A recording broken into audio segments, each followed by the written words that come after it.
আছে।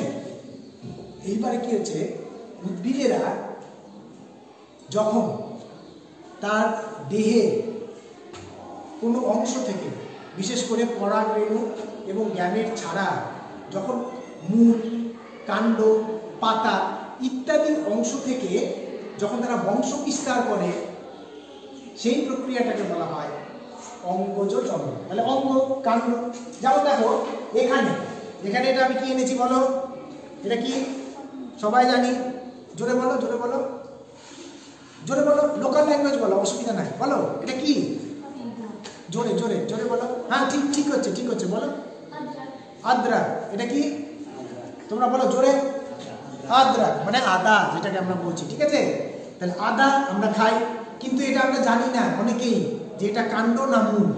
এটা কি হতে পারে, মূল না, না মূল কিন্তু নয়, এটা কাণ্ড। কেন এটা কাণ্ড? কারণ এর মধ্যে পর্ব আছে, দেখতে পাচ্ছ এই দাগগুলো, এই দাগগুলো যেটা আছে সেটা হচ্ছে পর্ব। দেখো ভালো করে দেখো, এই যে দাগ, এটাকে বলা হয় কি, পর্ব। বলো কি বলা হয়, পর্ব। Very good. আর দুটো পর্বের যে মধ্যবর্তী স্থান, এটাকে কি বলা হয়, পর্ব মধ্য। কি বলা হয়, পর্ব মধ্য। Very good. তাহলে এটা কাণ্ড। তাহলে কি কেন এটাকে কাণ্ড বলবো? দেখো এখানে আরো একটা আমি গাছ এনেছি, গাছের কাণ্ড এনেছি। তাহলে এই জায়গাটা হচ্ছে এই গাছের, এটা কি কাণ্ড না মূল? জোরে বলো জোরে, আর একটু জোরে জোরে বলো বাবা, জোরে জোরে। কাণ্ড, আমার মতো বলো, কাণ্ড। তাহলে কি দেখে বুঝলাম কাণ্ড? যে এর পর্ব আছে, তাই না? গাঁটের মতো যে অংশ, গাঁটের মতো যে অংশ, এটাকে বলা হয় পর্ব।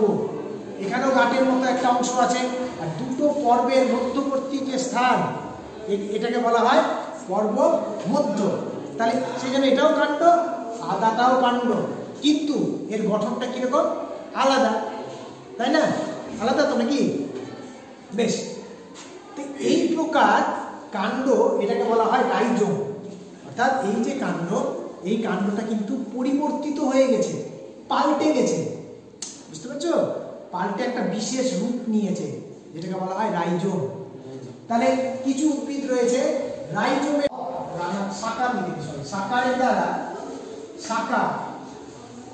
সাকারের দ্বারা বংশ বিস্তার করে থাকে। বংশ মানে অঙ্গজ। এটা কি হলো, সাকারটা ভালো করে দেখো, মনে করো এটা চন্দ্র।